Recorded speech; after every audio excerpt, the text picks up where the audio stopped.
नमस्कार पब्लिक, तुमचं पुन्हा एकदा स्वागत आहे आमच्या यूट्यूब चॅनलवर, ज्याचं नाव आहे बिंदास जोडी. आज आहे दुर्गाष्टमी, त्यामुळे आम्ही निघालोय देवीच्या दर्शनाला. आणि तसंही आम्हाला फिरण्यासाठी तर कारणच हवी असतात. तुम्ही बघतच आहात, महाबळेश्वर म्हटलं की घाट सेक्शन असतोच.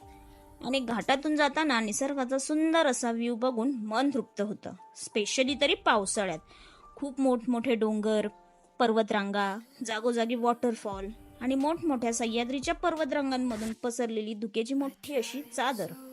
ते ठीक आहे, पण तुम्हाला जर महाबळेश्वरवर अशाच वेगवेगळ्या ठिकाणांच्या व्हिडिओ पाहायचे असतील तर प्लीज आमच्या चॅनलला लाईक, शेअर आणि सबस्क्राईब करायला विसरू नका. चला तर मित्रांनो, असंच बघता बघता पुढे आलो तर लोकांची भात लावायची पण तयारी चालू झाली आहे. तर आपला मागचा प्रश्न की देवीच्या दर्शनाला जायचं तर जायचं कुठे? तर मित्रांनो, आम्ही निघालोय पारला, जे की प्रतापगडच्या पायथ्याशी वसलेलं गाव आहे आणि महाबळेश्वर पासून फक्त 21 किलोमीटर अंतरावर आहे. आणि त्या मंदिराचं नाव आहे आदिशक्ती रामवरदायिनी मंदिर.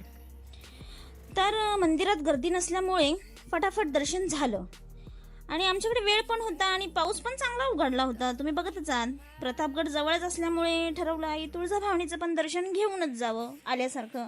मग निघालो आम्ही प्रतापगडच्या वाटेने. समोरच तुम्ही बघत असाल, हा प्रतापगडचा बुरुज आहे. आता आम्ही आलो प्रतापगडच्या पायथ्याशी. केकेने गाडी लावली आणि आम्ही आपली गड चढायला सुरुवात केली. गडावर पर्यटक पण कमी होते आणि पर्यटक कमी असल्यामुळे शांतता होती, वर्दळ नव्हती. म्हटलं तुम्हाला थोडा प्रतापगडचा व्ह्यू दाखवा, पण कसलं काय, दुक्यानं पहिलीच हजेरी लावली होती आणि सगळे व्ह्यूची वाट लावून ठेवलेली. पण तिथून काय, आता परत गड चढायला मग सुरुवात केली आम्ही. खूप दिवसातून गड चढल्यामुळे पायाची वाट लागली म्हणून जरा बसलो, खूप दमलो. नंतर गेलो आईच्या दर्शनाला. तिथं पण गर्दी नव्हती. मग लगेच आपलं फटाफट दर्शन घेतलं.